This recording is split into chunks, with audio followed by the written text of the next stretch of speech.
Hello, everybody. Welcome to another Comic Source Comic Boom collaboration. Merry Christmas. Happy holidays. We are here celebrating 12 Days of the Comic Source presents Bad Idea, talking about some fantastic Bad Idea books. Want to wish you happy holidays, Merry Christmas. Hope whatever it is that you celebrate, you're having a joyous season with friends and family. I haven't asked you, Rocky, how's your holiday season been? Well, it's funny. I know we delayed this particular broadcast because I was Christmas shopping. Because naturally, I waited to the last minute. But I got to tell you, this is how behind the times I am. This is the first year where with the exception of one person, I did all my shopping online on through Amazon, and it arrived within 24 hours. And the shipping through Amazon is a lot cheaper than shipping a comic book off Kickstarter. Let me tell you that, which I was happy to discover. Yeah, we're all at the mercy of Jeff Bezos these days. Yeah, and I got to say, I got an early Christmas present. Grant Morrison and Dan Mora's beautiful Claws hardcover. I'm going to probably do a quick, probably 10-minute video just showing that off over Christmas. So I got an early Christmas present from Grant Morrison and Dan Mora. That was awesome. Yeah, that is a fantastic story. If you haven't read it, highly recommend. And also, you've been getting daily Christmas presents from Bad Idea. So in this episode, That's exactly right. we're going to be talking about Burning Man, written by Peter Milligan. It's got incredible art by Juan Jose Reap, and this is one that although I 100% recommend it, it is one where we haven't gotten the end of the story yet, right? Like it's another one of those kind of, I don't want to say marketing gimmicks, but a marketing idea from Bad Idea with a different way to do things, where we get the beginning of the story here, which is very interesting. And like I said, the Juan Jose Reap art is fantastic. The Andrew Dalhouse colors are fantastic.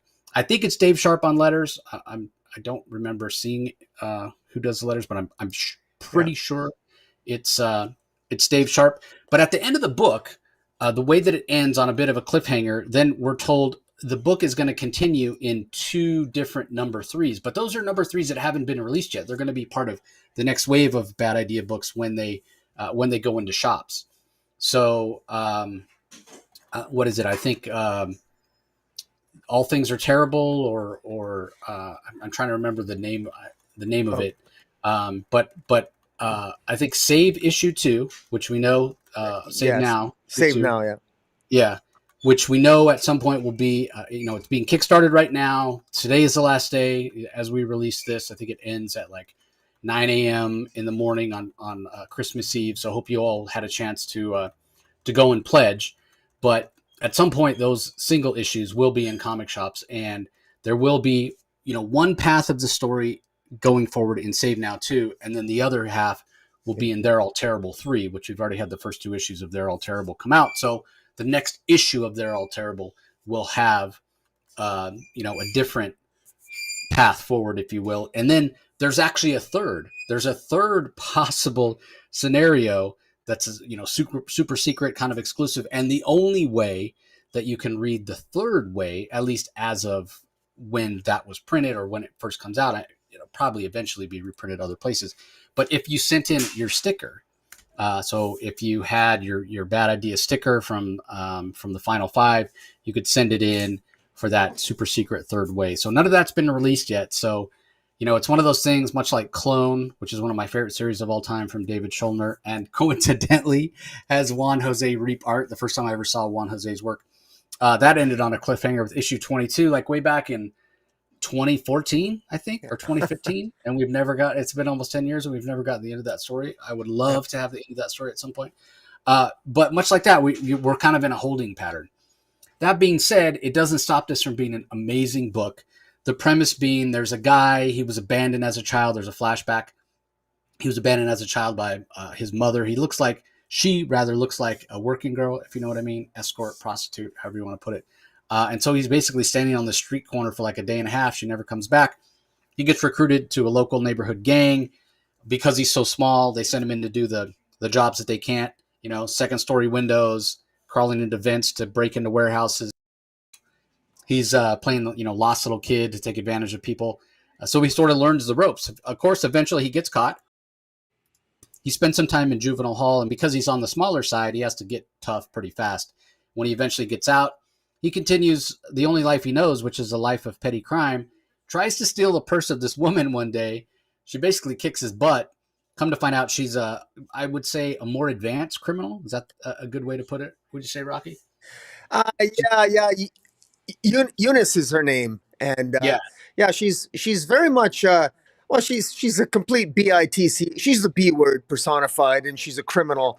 And the unfortunately for poor Ollie, he falls in love with her, and in fact, it's not the first time Ollie will fall in love. And it's funny how Ollie seems to fall in love with the wrong type of people, or yeah, at least his timing is always terrible in this story. That sort of his love life sort of underscores the primary foundation of the story, how things go awry. But yeah, he falls in love with Eunice, and unfortunately, a crime goes wrong, and Eunice ends up getting killed. And well, Ollie is so obsessed with her that takes him down a darker path. yeah. And like I said, she's a definitely more advanced criminal. She's ripping off banks.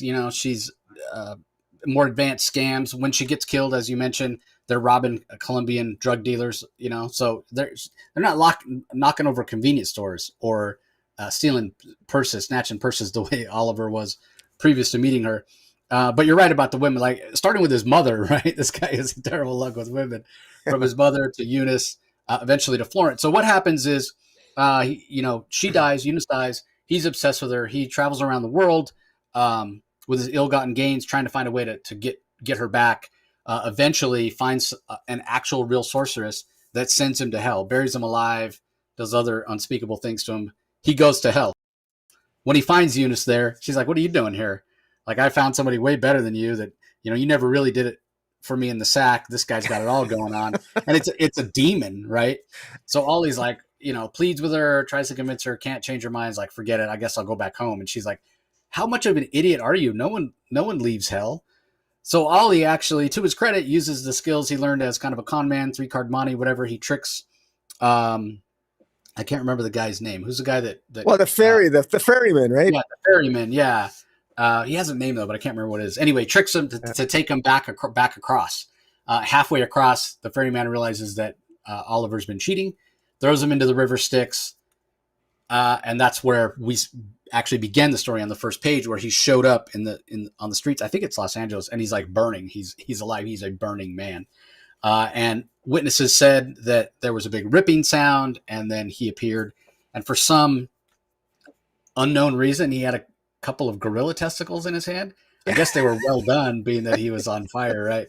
Yeah. So that's the basic story. And then toward the end of the story, as he's sort of started to fall in love with his nurse Florence, who seems to have sort of an unnatural attraction to him, and of course he doesn't. He claims not to remember his past. When he first wakes up, he doesn't, but it gradually comes back to him. But he doesn't share it with Florence because he knows that he thinks that she wouldn't want anything to do with him. But the police come asking questions a few times, and the last time the police come, that ripping sound is heard again, and lo and behold, it's the demon that Eunice had gotten together with from hell, probably coming to take Oliver back, right? Because nobody's supposed to escape hell, and that's the cliffhanger it ends on. And then we have the two different branches where it could go. One sort of intimating that Florence works for the devil. Like maybe the devil hires bounty hunters to, anybody that escapes hell. They send these maybe she's a minor demon. Maybe she's just a human who, worships Satan or something like that. It's an interesting idea, right? The idea of bounty hunters for people who've managed to escape hell. The other path, going completely 180 degrees, is she's an angel. And in order to, perfect timing with Christmas season and It's a Wonderful Life, perhaps in order to earn her wings or to become a full-fledged angel like Clarence. It's not the bell ringing, but it's her having to make sure Oliver survives this experience, but not become emotionally attached to him. There's that caveat as well. So just a fantastic story either way. And I have no idea what the third one is. Like, these two are amazing as it is. Is the third a combination of both? Is it something completely different? We don't know. But once again, like a lot of these bad idea books, and it's something that we mentioned, but I want to specifically call it out here. What makes these stories work so much better is the fact that Bad Idea gets amazing artists. It's never a situation where we're reading it like sometimes we do with DC events. I hate to call out DC specifically, but we're reading a DC event and it's supposed to be epic and it's supposed to feel, really large in scope. And it's some artist who his art just doesn't convey that kind of scope. Maybe it's somebody who's newer, who's starting out. It's not the case with Beast World right now. It's coming out from DC because it's Yvonne Reese who's done tons of events for DC. But you get like a George Perez, a Jerome Pena over at Marvel, Phil Jimenez. These guys that really know how to draw big cast and big events, and you feel the impact of that. Bad Idea. Every book, whether it's a small intimate story like Pirate Queen, or the one we're going to talk about tomorrow, The Finder. These are top-notch artists. And Juan Jose Reap, like this art is fantastic. The women are beautiful. The demons are ferocious and awesome looking. The fire just leaps off the page. Credit to Andrew Dalhouse as well on the colors. But this is just an amazing story. Absolutely love it. And I had a feeling, we're only doing 12 days. So not time to cover every series that Bad Idea has done. Maybe I've already had people request, well, will you guys keep going and do the rest maybe in the new year? Maybe we will, maybe we won't. I won't commit to that. And I don't want to speak for Rocky. But yeah, I mean, all the Bad Idea books are worth reading and checking out for sure. But yeah, fantastic art. No doubt. So I had a feeling when we only had a chance to do two more, these are the two I wanted to do, because I thought these are the two that Rocky would really get a kick out of. So let's hear from you, Rocky. What are your thoughts overall on Burning Man? Well, like I said, I don't. This is entertain. This is I'm more accustomed because you and I review DC Comics every week. When you and I are reading anywhere from a minimum of usually 10 to 18 comic books a week for DC. And that's usually, generally speaking, longer form storytelling. What I like about Bad Idea in these 12 days and these comics that I'm reading from Bad Idea is that they're shorter stories, but there's more substance and more bang for your buck. And even the ones that are more simplistic are entertaining. They're actually entertaining, or they make me laugh, or they make me cringe, or they make me something. I have some kind of reaction emotionally, and it's usually in the category of fun or cringe or the stuff that I expect when I want to be entertained by a comic book. And this is a prime example of that.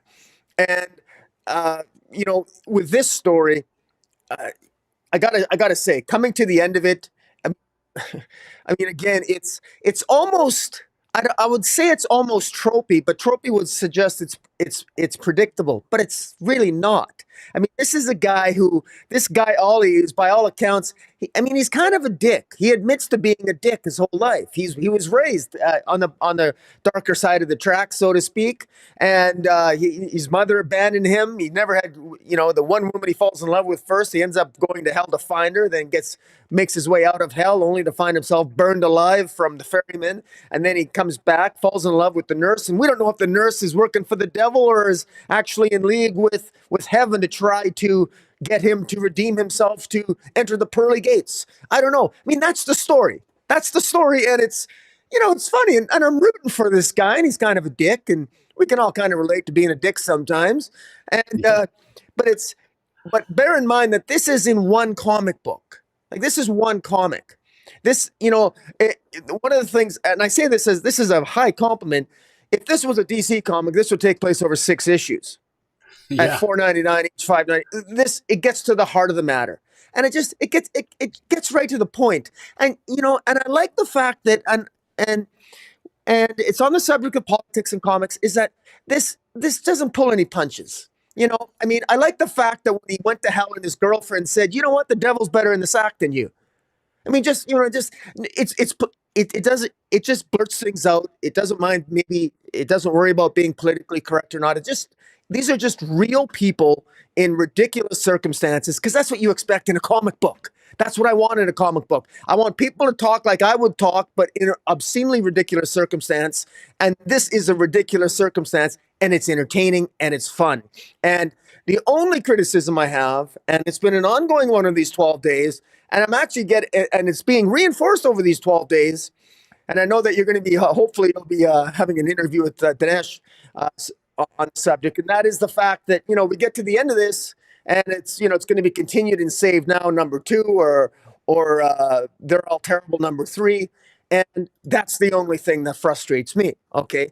Because the fact is, even if these were accessible to me up here up north in Canada, um, obviously, bad ideas taking time to put these good quality comic books out, and the frustration, of course, is the same frustration I have at times with Jeff Johns, and is it waiting a long time for quality product to come out? It's yes, I can say it's worth the wait, but when I look at these and I look at these cover dates of 2021 on a lot of these comic books, and we're doing this in December of 2023. I at least have the luxury of being able to read this all at once. It's like, holy moly, this is really awesome stuff. I think that if I would have read it over time, like maybe you did, maybe not enough people would appreciate that this is all from the same publishing company. And because I'd like to see more people talking about Bad Idea than there are, and I would just like to see more of it out there. And that's what I'd like to see moving forward for 2024. Yeah, it is tough because it is such a small group. It's such a small publishing company. There's only 5 people. So yeah, it definitely takes time. Editorial staff and shipping things out and everything. And they want to keep it high quality. But you're right. I mean, so often when we do hear about Bad Idea, it's because of the guerrilla marketing they do, the crazy stuff that they do, their Kickstarter campaigns and what have you. And that stuff's all great, but you're right. Like, not enough people talking about how high quality the stories and the art are. And yeah, I agree with you. I wish it came out a little faster and more people talked about it.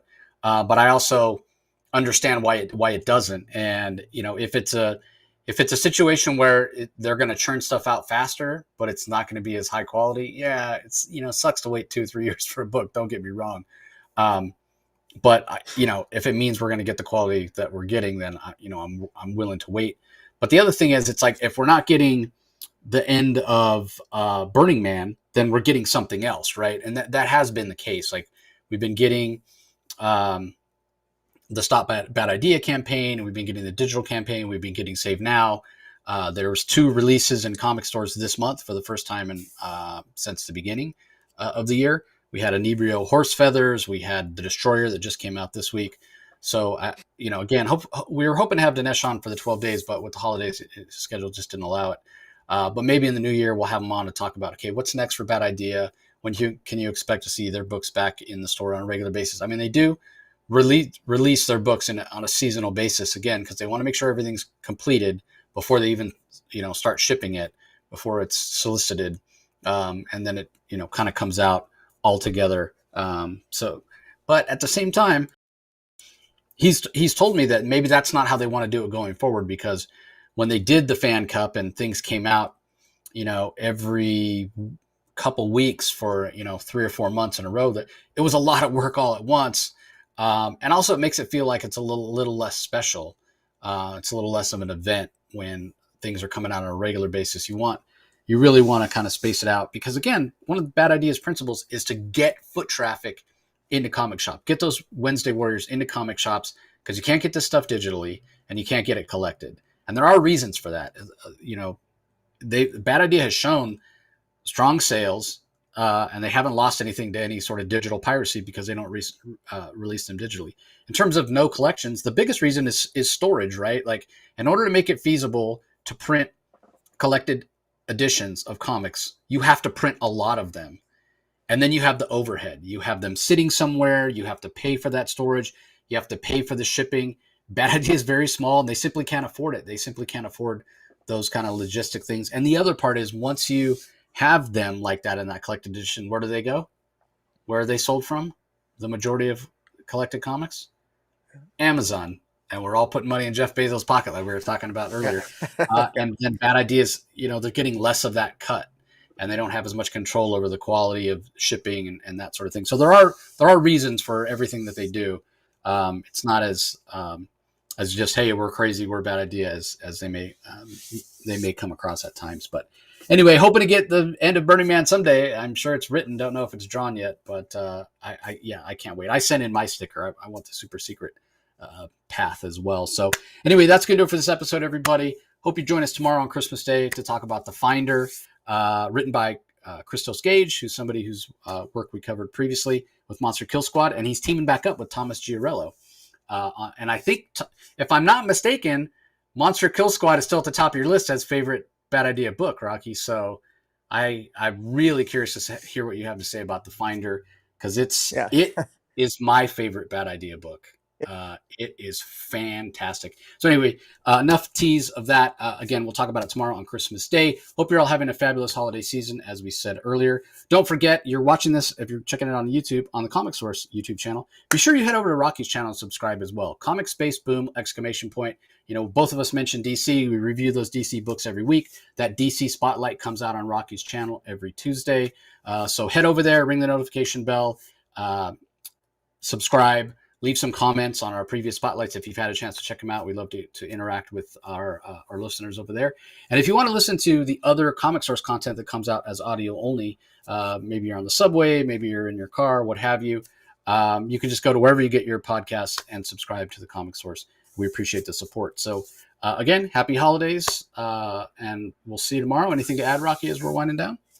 No, other than the fact that with I can, as a little bit of a spoiler, Finder, you know, Finder is definitely competing for the best, no question. All right, so you heard it. Come Okay. back tomorrow and hear all the details, everybody. We'll talk to you next time. See you later.